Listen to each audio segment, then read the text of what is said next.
அரசியல் படங்கள் என்னென்ன, அந்த படங்கள்ல வந்து என்னென்ன கருத்தை வந்து முன் வச்சிருக்கிறாரு அப்படிங்கிறத பார்க்கலாம். விஜய் வந்து ஏகப்பட்ட படங்கள் வந்து நடிச்சிருக்கிறாரு. இருந்தாலும் ஒரு 2010-11க்கு பிறகு வந்த படங்கள் தான் அதிகளவு வந்து அரசியலை மையமாக வச்சு வந்திருக்குது. குறிப்பாக சொல்லணும்னா கத்தி, மெர்சல், சர்க்கார், கடைசியாக இப்போ ஜனநாயகம். இந்த படங்கள் எல்லாம் வந்து மக்கள்கிட்ட போய் சேர்ந்ததா அப்படின்னு ஒரு கேள்வி கேட்டிங்கன்னா போய் சேர்ந்தது அப்படின்னே நம்ம சொல்லலாம். ஏன்னா கத்தி படத்தில் வந்து நிறைய விஷயத்த வந்து விஜய் வந்து கொண்டு வந்திருந்தாரு.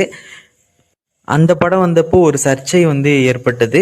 அதே போல் வந்து சர்க்கார் படத்தில் வந்து வாக்குரிமை பற்றியும் பேசியிருக்கிறாரு, அதுலேயும் ஒரு சர்ச்சை வந்தது.